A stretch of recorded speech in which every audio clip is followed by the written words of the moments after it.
porque agora a gente vai falar justamente sobre isso, sobre o discurso de Lula e também o discurso de Donald Trump.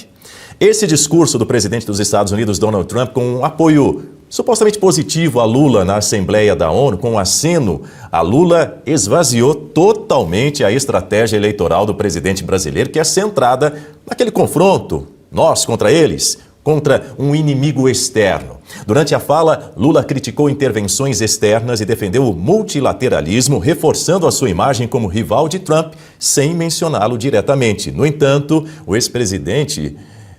o presidente americano, na verdade, Donald Trump, elogiou o petista depois de um breve encontro lá nos bastidores. E esse gesto contrariou totalmente a recusa inicial de Lula em negociar diretamente com Trump, que é o que a gente falava há pouco com o Ivan Kleber, aquela tentativa, aquela pergunta, as 6 perguntas feitas pela BBC, pelo repórter da BBC Brasil, a respeito de um convite, de um encontro com Donald Trump para poder discutir a questão dos tarifaços. E aí, Lula vinha usando isso para colocar o Donald Trump como culpado, um culpado externo para problemas econômicos aqui no Brasil, problemas econômicos internos. Trump disse que pode se reunir na próxima semana com Lula. O americano também criticou o judiciário brasileiro. Vamos ouvir. We're also using tariffs to defend our sovereignty and security throughout the world, including against nations that have taken advantage of former U.S. administrations for decades, including the most corrupt, incompetent administration in history, the sleepy Joe Biden administration. Brazil now faces major tariffs in response to its unprecedented efforts to interfere in the rights and freedoms of our American citizens and others, with censorship, repression, weaponization, judicial corruption, and targeting of political critics in the United States.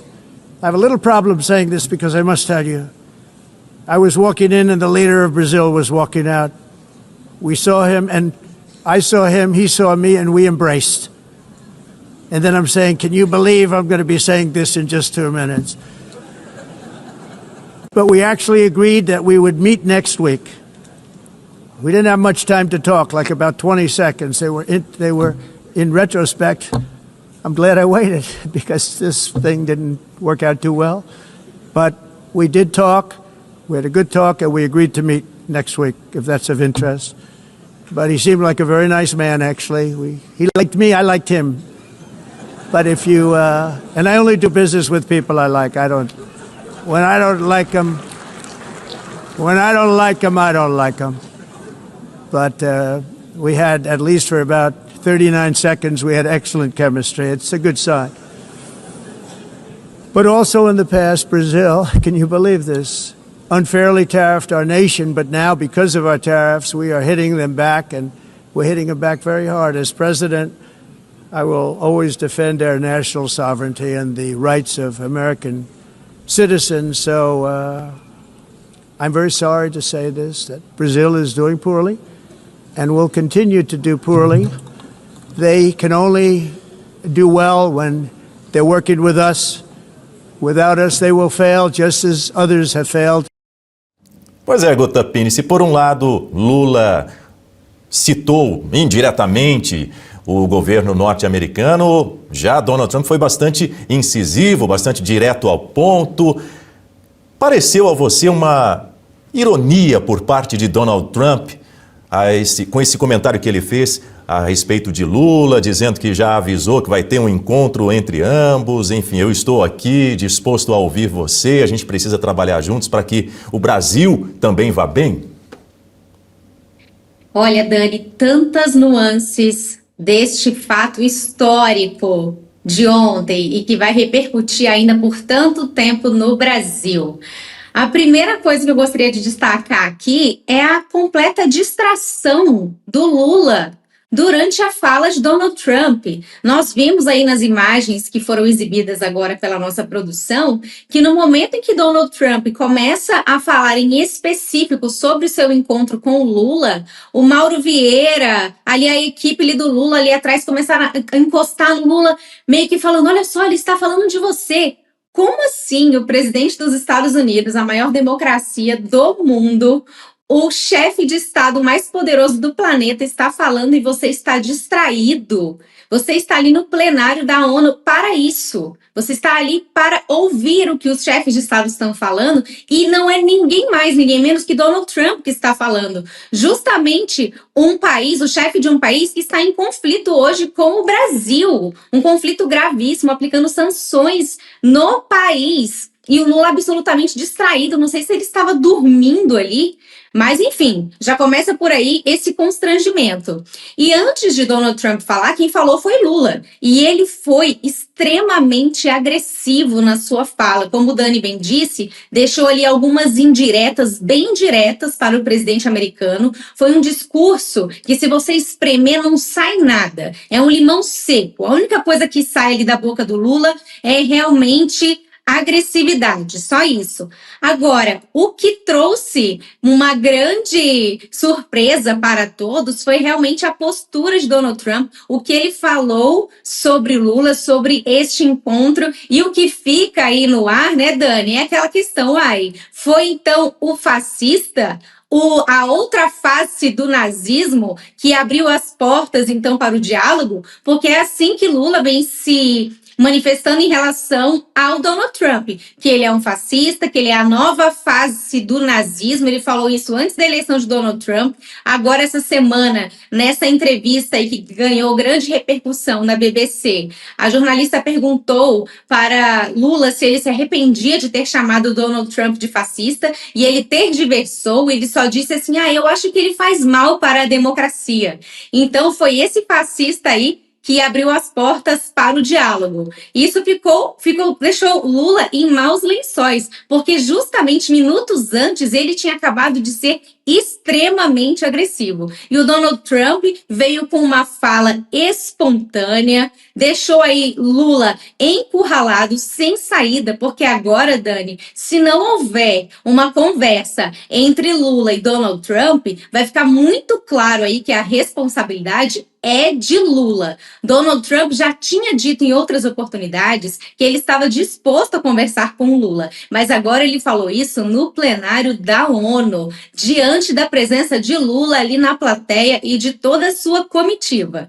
Então agora ele está sem saída e vai precisar conversar com Donald Trump. Agora, como o Ivan Kleber também disse no início aqui do programa, vai ser muito difícil que Lula esteja na presença de Donald Trump para essa conversa, justamente para evitar constrangimentos ali com os jornalistas e também com o próprio presidente americano, que tem utilizado aí as últimas reuniões no Salão Oval com outros chefes de Estado para colocar ali as cartas na mesa, e acabou constrangendo outros chefes de Estado, como aconteceu com o Zelensky e com o presidente da África do Sul.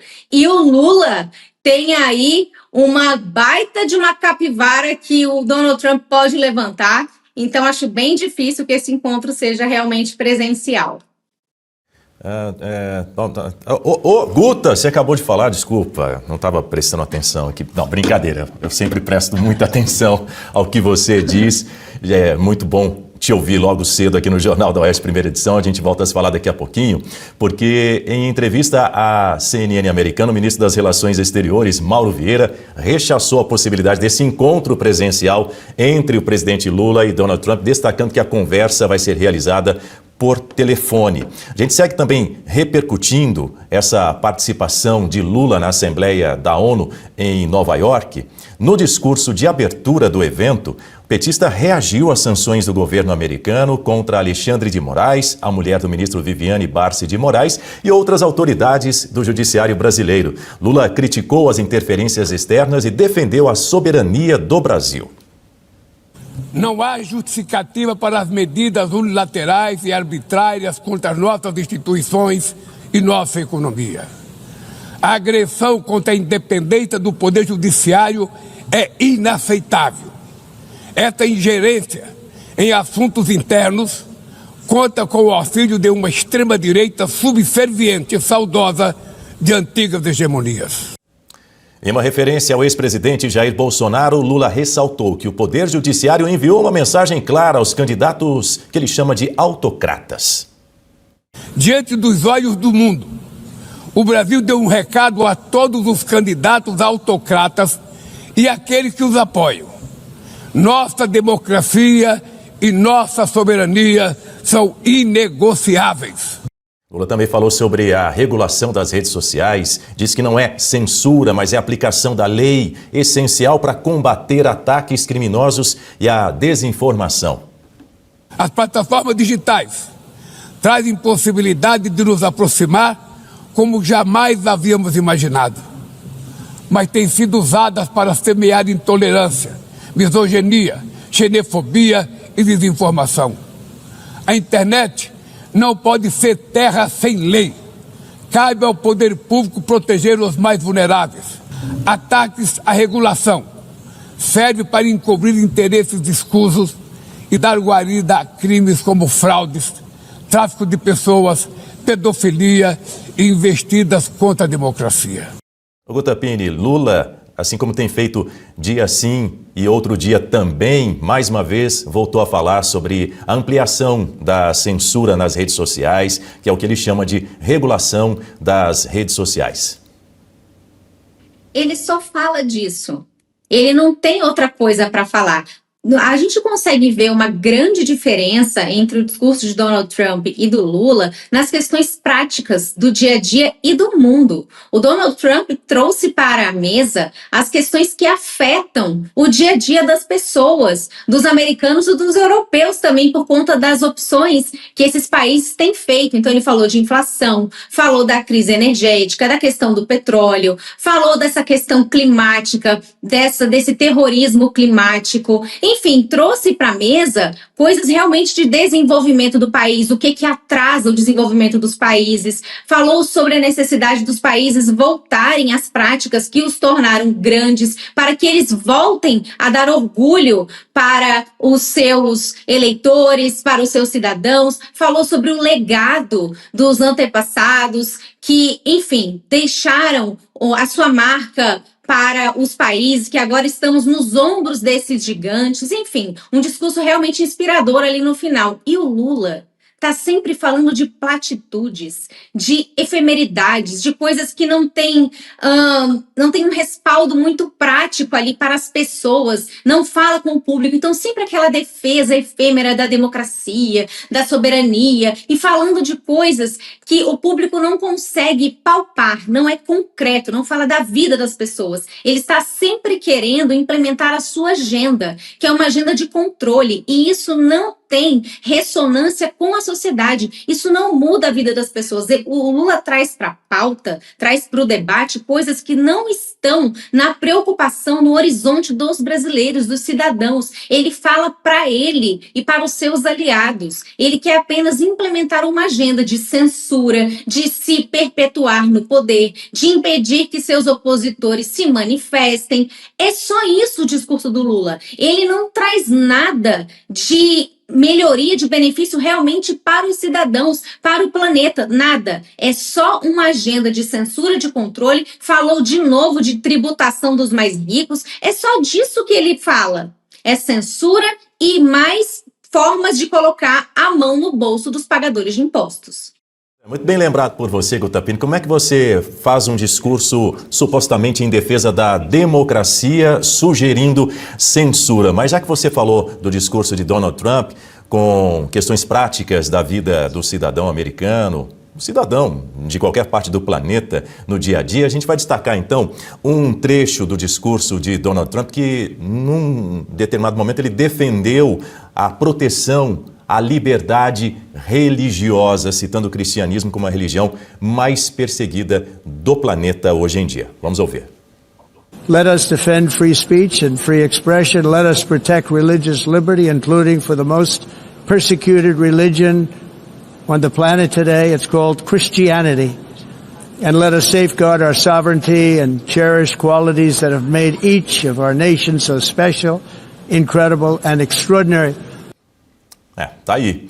Ainda no discurso, já Lula saiu em defesa dos regimes ditatoriais de Cuba e da Venezuela e criticou a ação dos Estados Unidos, destacando que medidas unilaterais afastam o diálogo e violam a soberania dos países latino-americanos.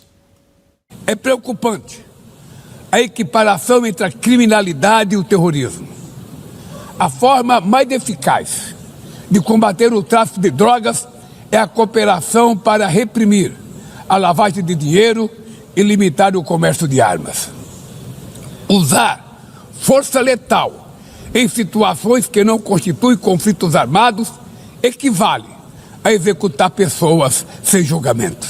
A via do diálogo não deve estar fechada na Venezuela. O Haiti tem direito a um futuro livre de violência e é inadmissível que Cuba seja listada como país que patrocina o terrorismo. Tá aí, Guta Pini.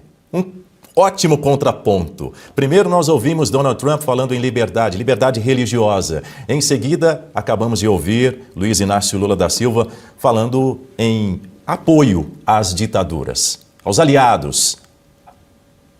E quando ele fala aí de combate ao tráfico de drogas e que não pode ter força letal, enfim, é sempre aquela mão leve com relação ao crime organizado, ao narcotráfico, sempre aquela pauta de desarmamento. Você nunca vê do Lula e dos seus aliados um posicionamento incisivo contra o crime, um posicionamento que fortalece a ação policial, a ação estatal contra o narcotráfico. Pelo contrário, ele saiu em defesa aí daquele que foi considerado um narcotraficante pelos Estados Unidos, o chefe aí de um cartel lá na Venezuela. E me chama muita atenção o Lula falar que o diálogo não pode ser fechado com a Venezuela. Quem fechou o diálogo foi a própria Venezuela. Nicolás Maduro fechou não só o diálogo, mas fechou também as possibilidades de eleições livres, de liberdade de expressão, de liberdade de imprensa. Nicolás Maduro é um baita de um ditador. Com ele não existem caminhos, não existem pontes, só existem muros. O que você vai dialogar com essa pessoa que foi a primeira a fechar o diálogo? Então, vergonhoso. O Lula também fala em Cuba.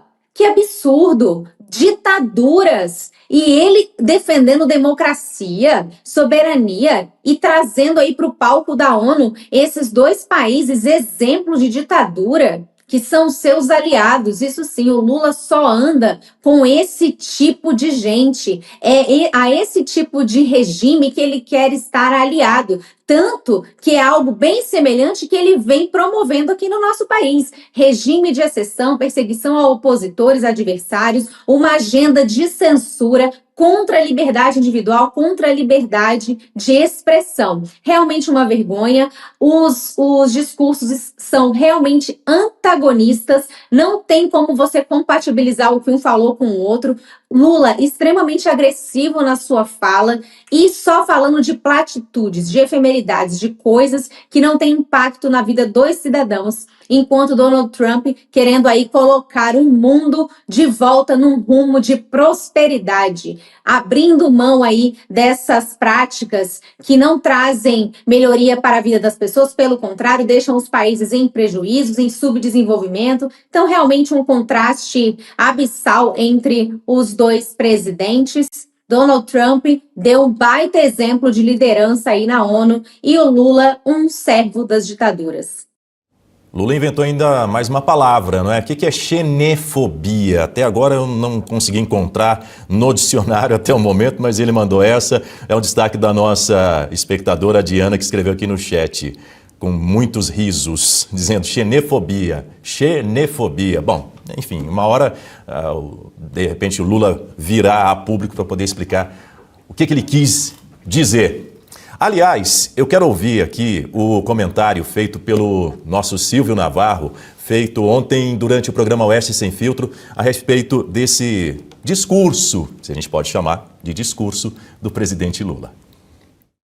Ele parecia estar falando numa assembleia do PT. E eu não sei se foi um bom negócio ler um discurso preparado pelo PT ou pelo Celso Amorim, que é o seu chanceler informal, assessor internacional da presidência da República, mas é quem redige os discursos do presidente Lula e daquela forma que a gente conhece bem, né, com uma agenda empoeirada, com uma cartilha que o PT e essa esquerda, essa franja mais radical, aliás, que vaza até do PT para o PSOL, tenta levar para as ruas, que é se esconder atrás da cortina da causa palestina para defender o Hamas, para falar em genocídio por parte de Israel, sendo que nós estamos falando de um povo que foi atacado pelas costas por terroristas e luta pela sua sobrevivência, lutou contra a treva, aliás, é uma luta constante de lado a lado, do Hezbollah ao Hamas, passando por outras tantas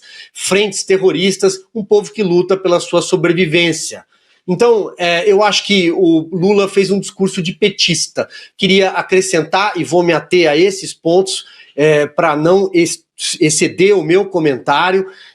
Paula, eu acho que não é bom negócio também defender a Venezuela e Nicolás Maduro nesta hora, em que os Estados Unidos já deixaram claro que não vão frear a tentativa de combater o narcotráfico neste continente, na América Latina sobretudo.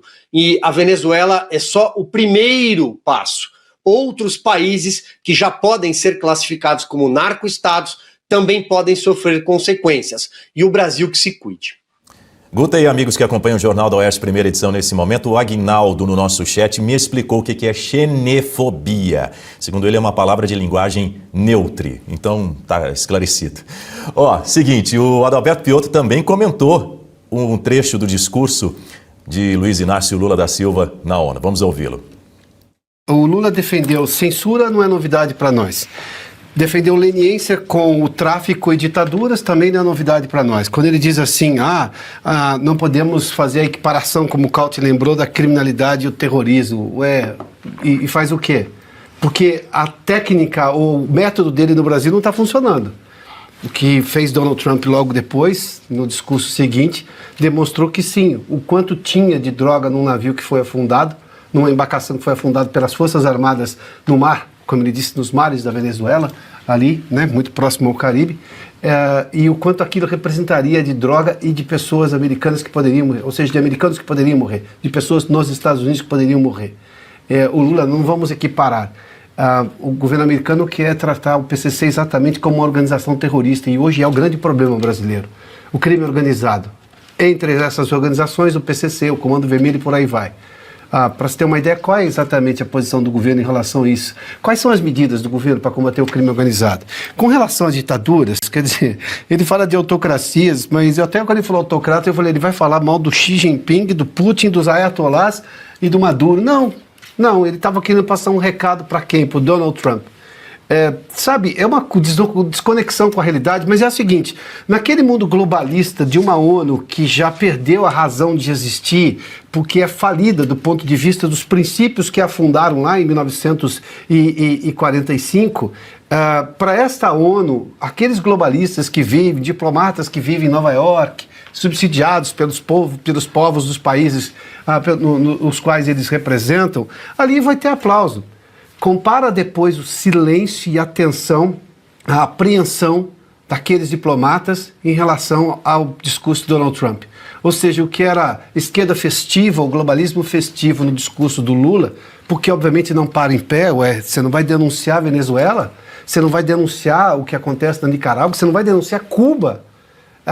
De novo, aquela pergunta das mais óbvias, aquele comentário dos mais óbvios, a comparação mais óbvia. São os cubanos que querem entrar nos Estados Unidos ou os americanos que querem migrar para Cuba? Essa é a questão. De que lado vem? Então, vamos lá. O discurso não parava em pé. Discurso de censura, né? Leniência com crime, enfim, essas coisas todas, e com ditaduras. Aí ele diz assim, naquele momento que ele está falando de Gaza, não, sob nenhum aspecto pode se permitir. Aí ele chama de genocídio. Genocídio é política de Estado contra uma etnia, não é isso. Ele não defendeu em nenhum momento, libertem os reféns. Aliás, a Giorgia Meloni, que deve falar amanhã, já disse numa entrevista hoje em Nova York que não tem Estado da Palestina, não tem apoio, enquanto não libertarem os reféns. Foi o que Donald Trump também disse. Porque qual foi a razão desse conflito de Israel com o Hamas? Aquele ataque terrorista, aquele ataque desumano, crime internacional contra civis. E, obviamente, também a consequência de levar sequestrados civis, famílias inteiras. E aí, não se discute esse ponto, ele fala de genocídio. Quer dizer, para aquele globalismo, Lula é um sucesso, pode falar a bobagem que for, como é aqui para essa esquerda, que foi nas manifestações do último domingo. Mas não para em pé. Aí vem um discurso sério, duro, que demonstra a hipocrisia do que se tornou a ONU hoje, denuncia todos os abusos da ONU, aliás, não foi de hoje que a gente denunciou o que acontecia em Gaza também, instalações ali próximas da ONU que eram usadas, ou seja, por terroristas do Hamas. Quer dizer, a ONU precisa prestar contas sobre isso, e Donald Trump jogou tudo isso na cara de todos aqueles diplomatas. Bom, e apesar de dizer que os ataques do Hamas são indefensáveis, Lula destacou que nada justifica o que ele chamou de genocídio em curso em Gaza. Os atentados terroristas perpetrados pelo Hamas são indefensáveis sob qualquer ângulo, mas nada, absolutamente nada, justifica o genocídio em curso em Gaza. O povo palestino corre o risco de desaparecer. Só sobreviverá como um Estado independente integrado à comunidade internacional. Esta é a solução defendida por mais de 150 membros da ONU, reafirmada ontem aqui, neste mesmo plenário, mas obstruída por um único veto. Muito bem, Cutapini de volta comigo. Eu diria que os comentários de Adalberto Piotto e de Silvio Navarro foram muito cirúrgicos. Sobretudo o Silvio Navarro, que disse que o Lula não sai do palanque, usou um espaço na ONU para poder fazer um discurso totalmente eleitoreiro e mais uma vez acusando o Estado de Israel de genocídio. O que me chamou a atenção nessa fala do Lula também, Dani, foi esse primeiro comentário dele ao dizer que o que o Hamas fez é indefensável por qualquer ângulo. Eu não sei onde que eu perdi essa conversa, porque assim, tinha alguém tentando defender a atitude do Hamas, o ato de terrorismo do Hamas? Como assim é indefensável por qualquer ângulo? É óbvio que é indefensável. Você não fala que ele é indefensável, você fala que é condenável. Você condena os ataques terroristas do Hamas. Você condena que ele até agora não devolveu todos os reféns e nem está disposto a isso. O Lula não deu uma palavra sobre os reféns que ainda estão com o Hamas. Ele passou a maior vergonha nesse discurso ao falar que é indefensável por qualquer ângulo. Lula, você estava procurando algum ângulo para defender um ato terrorista? É isso que Vossa Excelência quis dizer? Porque é isso que pareceu. Lembrando, Guta, um detalhe, Lula demorou na ocasião do ataque do Hamas em Israel, demorou 10 dias para condenar, aliás, o PT, na verdade, para condenar a violência contra os civis, mas de modo algum, até o presente momento, né, passamos aí de 2 anos desse triste e lamentável episódio, não classificou o Hamas como um grupo terrorista. Sempre dourando a pílula ali para se referir ao Hamas e a esse ataque terrorista, é sempre assim, olha, indefensável, veja bem, nunca com aquele tom incisivo. E quando ele vai avaliar as ações de Israel que está se defendendo, aí ele sobe o tom, aí ele fala em genocídio. Ele não fala que o Hamas usa civis, escolas e hospitais como escudo. Isso ele não fala, isso a gente nunca ouviu o Lula falar. Inclusive, toda morte deve ser lamentada. Nunca podemos justificar a morte, mas o fato é que existe sim uma guerra na faixa de Gaza entre o Hamas e Israel. E o nosso querido Marcos já falou aqui outras vezes, o número de baixas é muito inferior ao que você vê em guerras em geral. Então, Israel tem feito um grande esforço para que os alvos atingidos sejam apenas os integrantes do Hamas, os grupos terroristas. Acontecem sim de civis serem mortos como um efeito colateral absolutamente indesejável, lamentável de uma guerra. Agora, você colocar isso na conta de um genocídio, como o Adalberto Piotto bem disse, é para você exterminar uma raça, uma etnia. Israel não está fazendo isso, você não tem nem números de mortos que justifiquem essa fala do Lula. Isso é uma afronta, isso é um absurdo. O que Israel está fazendo é se defender de um grupo terrorista que cometeu o maior ato terrorista desde o Holocausto. E nós não vemos Lula falar sobre isso, em especial sobre os reféns. Ainda tem mais de 30 reféns com o Hamas. Lula não vai falar disso, perdeu mais uma oportunidade de falar disso na ONU, que seria um ambiente perfeito para ele colocar isso na pauta. Mas não, ele só mira contra Israel. Bom, e como de praxe, Lula mandou aquela senha do nós contra eles. Em um cenário global, ele reforçou que os mais ricos devem pagar mais impostos do que os trabalhadores, garantindo o que ele chama de justiça fiscal e ajudando a reduzir as desigualdades entre os países.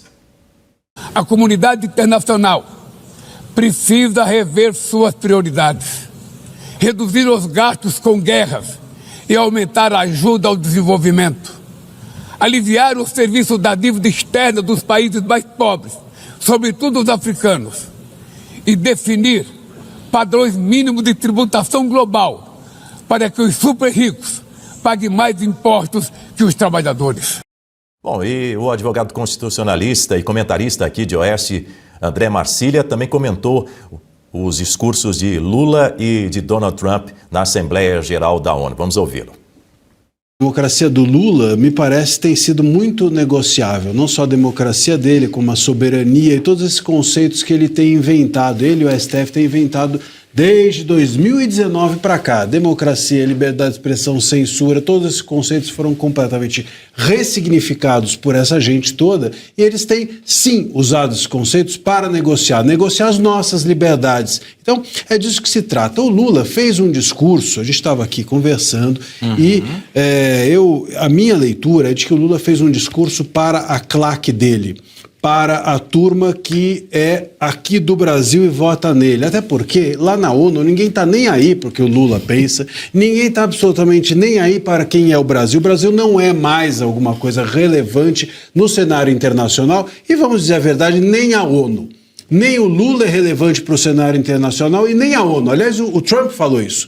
O Trump foi na ONU bater na ONU. É uma das coisas que ele fez. A ONU aqui, enfim, não tem mais valor nenhum, disse isso, claro, em outras palavras, com alguma elegância, mas foi isso. Então, o que o Lula foi lá é usar o palanque da ONU para fazer campanha para o ano que vem. E aí ele vem com esses papinhos de sempre, de que liberdade, de que aqui a internet não pode ser uma terra sem lei, de que só houve regulação porque aquilo que vale para a vida real na internet tem que valer também, o que é mentira, porque sempre tudo aquilo que valeu para a vida real valeu sempre para a vida digital. É mentira, é desinformação, é aquilo que eles dizem combater e fazem, que é desinformação, fake news e mentira do governo Lula. Então a gente precisa entender que isso cola para uma claque do Lula, isso cola para uma turma de petistas que, enfim, divulgam essas ideias, divulgam esses discursos e com isso ele vai fazendo a campanha dele para 26. O Trump não.